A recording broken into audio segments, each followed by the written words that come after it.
Ang ganda ng tanong ng reporter 'no.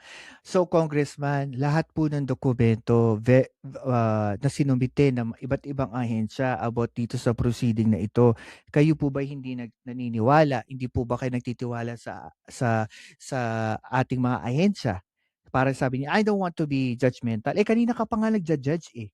Jinudge mo na nga ang kampo ng mga Marcoses, pati kampo ng mga Duterte. Paano mo masasabing hindi ka nagja-judge? Eh, kanina mo pa judge pati government system nga judge.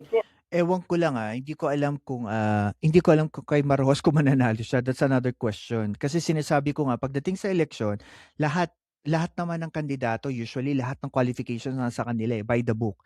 Pero the question is, ang huling-huling kalaban ng mga kandidato, especially in the national election, kasi pangkalahatang botohan yan, kaya nga national, eh, paano siya winnable ba siya?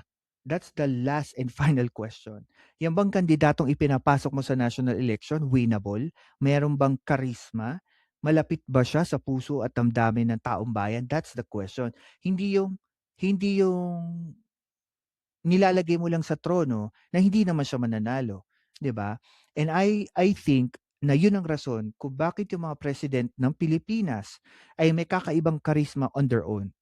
And I firmly believe like Pinoy, Duterte, and even Marcos, they have this certain charisma na malapit sa appetite ng tao kaya sila binoboto. Yan ang tingin ko diyan. Maaring may iba pang mga analyst diyan magsasabi ng ibang perspective, pero ang tingin ko talaga diyan, kahit lahat na ng boxes ng pagiging isang magaling na national candidate for election, kahit even in the presidency, 'di ba?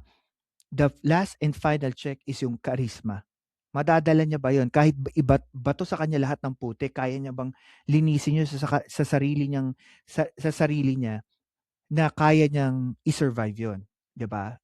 Remember, maraming question diyan kahit kay Marcos before, 'di ba, ang daming binabatong putik sa kanya pero at the end nag-prevail siya and the majority of vote, he got it.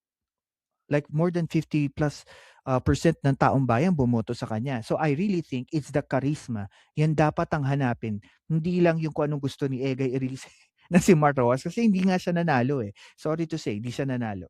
Hello Jonas Benavides. Yan, thank you sa pagla-like. Okay, so I think, wala na masyado siyang kino-cover dito kasi ang talagang gusto ko i-open up sa inyo yung opinion niya about dito sa mangyayaring deliberation at saka debate sa plenaryo ng Kamara about dito sa pag-aakyat ng impeachment complaint to the Senate. Yun talaga yung gusto ko i-share sa inyo. Pero natapos na yung yugto na yun. Siguro, before we go to our last part of our podcast, again, if you like this video, don't forget to share, like, and subscribe sa ating YouTube channel. And also, if you have your phone, you can scan this QR code up here para po lagi kayo updated sa ating mga daily posting.